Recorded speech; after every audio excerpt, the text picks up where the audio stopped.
Hello everybody, and welcome to this special presentation. Today, I'm very excited to have in the studio with us one of my own personal favorite authors. Here to talk about the audiobook release of his latest book, What Lurks Beyond the Veil. Please help me give a big Indiana welcome to author Stephen Paul. Stephen, thanks for being here. Thank you for having me. It's always nice to talk to the fans. Although, the fact that it's in your bedroom is a little bit weird. But hey, who am I to judge? Whatever works.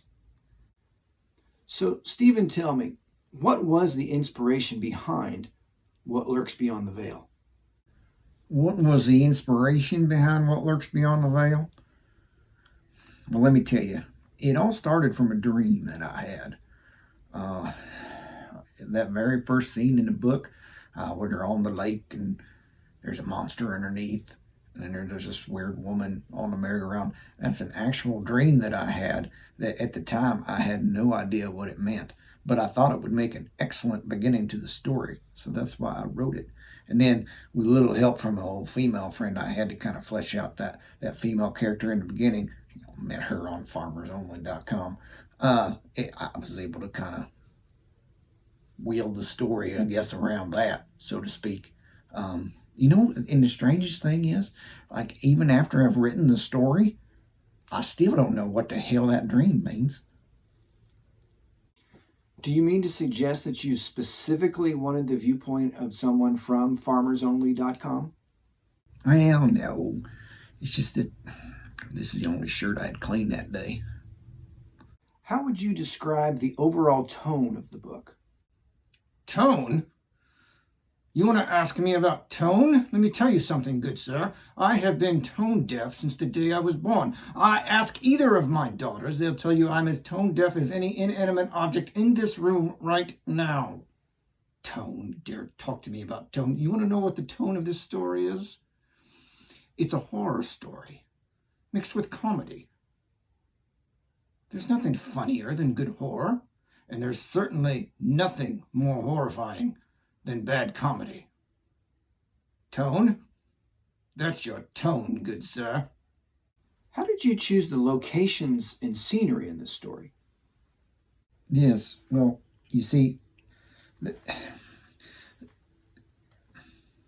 number 3 has a certain significance in both the spiritual world and in the realm of mathematics.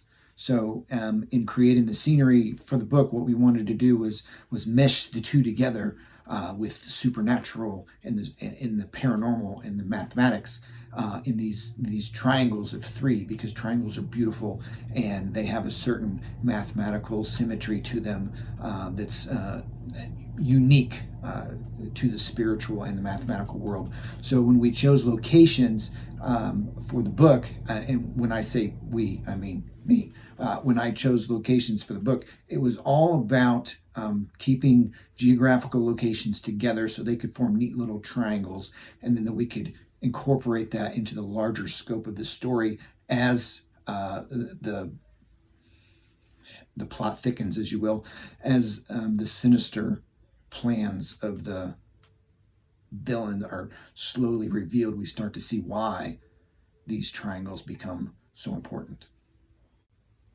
What do you say to your critics who suggest this story could have been written by a 3-year-old during a fever dream?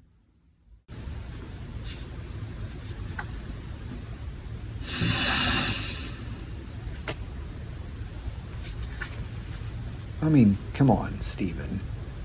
You have a chapter where 2 of your main protagonists extricate themselves from a sticky situation by using golf clubs against garden gnomes.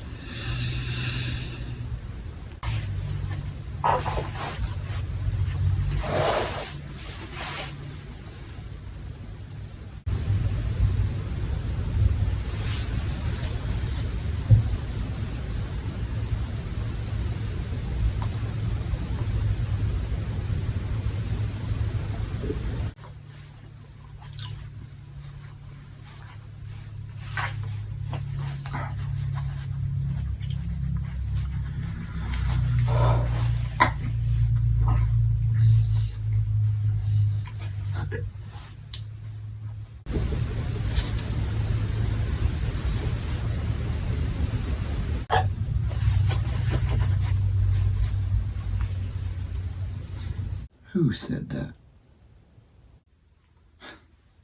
Well, you know how critics are. People say things, they don't always mean them. Yeah, critics, right?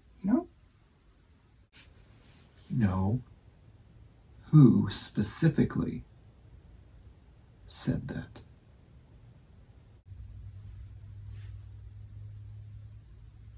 It was me. I said it.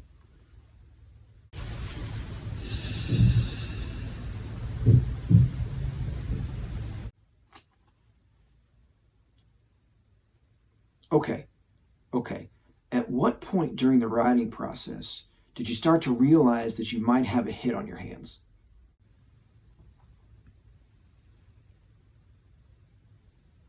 When I wrote the chapter about gnome golfing. What makes the audiobook release so special in your opinion?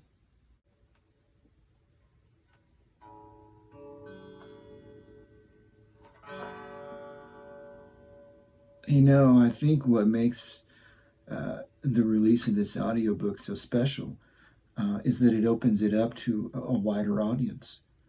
It's, in today's world, not everybody has the time to sit down and consume a book page by page. It's a hectic go, go, go world that we live in. And a lot of times being able to listen to a story being told is just more convenient for a lot of people. So the one thing that I'm really excited about is this just opens up, this story, which is so important. It's such an important story to be told, and it opens up to a much wider audience. And I think that more people will be able to enjoy when they get to actually listen to find out what indeed does lurk beyond the veil. I mean, it's a question of imminent importance in this world. And I am just so thrilled that the audiobook version is now available for people. Not only they can read about it, but now can hear about it in the dulcet tones of my own voice.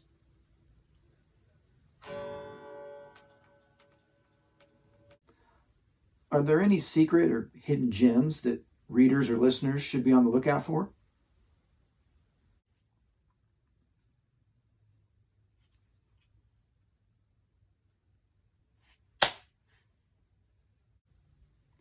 That's all the time we have for today. I want to thank you for joining us for this special presentation. And I want to thank author Stephen Paul for joining us as well. Please be sure to check out his new book, What Lurks Beyond the Veil, now available in audiobook, ebook, and paperback. You can find it on Amazon. Hey, you still want me to sign some of the stuff you got in here?